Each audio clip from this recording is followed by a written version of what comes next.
Obama. He's also a Fox Business contributor. Robert, I'm going to start with you because a lot of folks are pointing to the administration and the Democrats' spending policies, essentially blaming those for inflation. How do you respond to that? Well, I'm nervous about inflation. I mean, I've been consistent that I think the Fed's term transitory is a little off base. I mean, there is inflation today. And every day, hardworking Americans are paying more in so many of their goods and services. That being said, we know that core inflation today, excluding food and energy, was down significantly since June. And when you talk about deficits, I mean, we know that the biggest deficit was $8 trillion under President Trump since World War II. So hard to talk deficits without talking about the former president. Okay, fair enough. But the deficit does continue to grow. Steve, your thoughts on looking at the core CPI number? Because when you strip out food and energy, I mean, those are the things that impact Americans the most. And I understand the Fed is saying that this will be transient, but right now people are feeling it. You know, as an economist for 30 years, I've never really understand this sort of idea of core inflation that takes out food and energy for the very reason, Jackie, you just mentioned, that food and energy is what we spend our money on. And so, you know, I am concerned about inflation, I think, as Robert is. I hope that the Fed is right, that it's transitory, but I'm not so sure they are. And I do believe that passing another $4 trillion of debt is going to make the inflation problem worse because it's going to mean the printing of more money.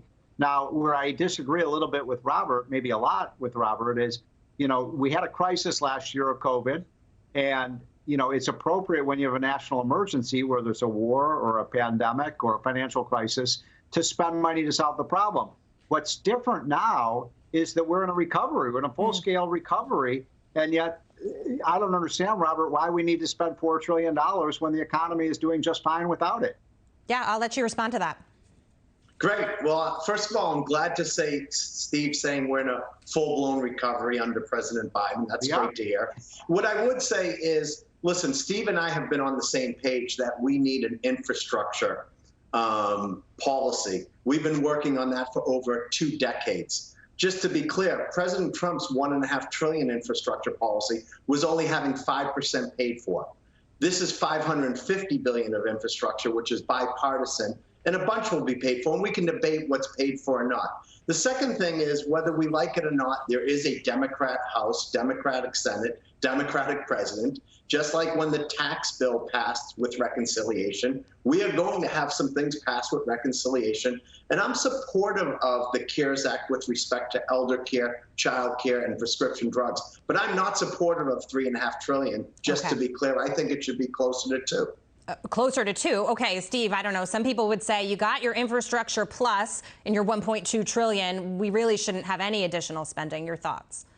Yeah, that's where I am. I mean, I think we should be cutting government spending right now. You know, normally when we come out of a crisis, we actually start to pay down some of the debt, and we don't certainly have a spending binge when the economy is recovering. I do think that the vaccine is the main reason for that. But regardless of why it is recovering, and it's a healthy environment. I do worry about the inflation. The other thing I worry about, I'll tell you, Jackie, I talked to a major CEO of a Fortune 50 company with hundreds of thousands of employees. It's in the trucking and warehousing industry. I'm not going to tell you what company it is because it's a private conversation. But he told me they have 10,000 trucking and warehouse job openings. Why aren't people going into those jobs? I asked them. Because we're paying them so much money to unemployment benefits, food stamps, free health care, all of these things that I guess Robert supports. Well, and I don't think Robert's we're going to get a lot of people back. Robert is smirking, and the labor secretary told me that no,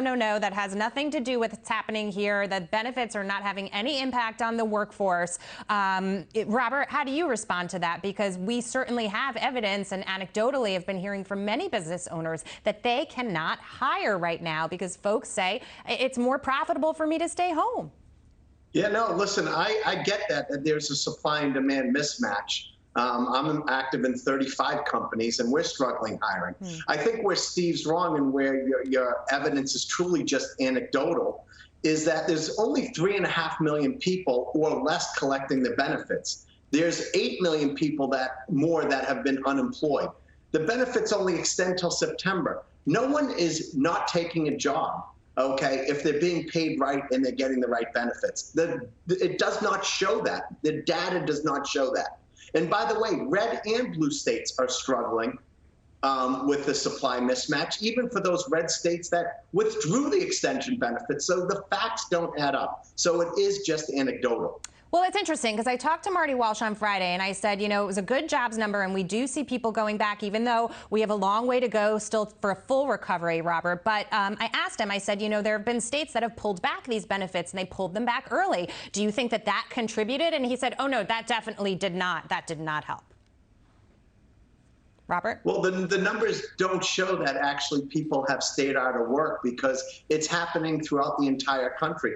I think, listen, Steve and I have chatted a lot about this. In this post-pandemic world, people are concerned about wages and healthcare benefits and being safe. They now have the opportunity to pick and choose. And the truth is they're picking and choosing, maybe at a much slower rate than we would like them to. All right, Steve, let me just say one thing final about word to this, you. Jeff. Go ahead. Mm-hmm. Which is this, that the problem that Casey Mulligan and I have identified, Casey's economist at the University of Chicago, is it's not just the unemployment benefits. That is a problem.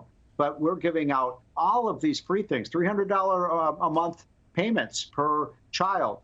So you got 3 kids, you're getting $900 a month. Yeah, the expansion of food stamps, the rental assistance, all of these programs have been expanded. And the thing I disagree with most, Robert, is we've gotten away from work requirements, which we passed under Bill Clinton, which has to be the heart of our welfare system. We're going to help you out, but you got to want to go get a job. And if a job's there, you got to take it. Steve, Robert, we're out of time, but I appreciate the debate. I appreciate the insight from both of you. Thank you so much.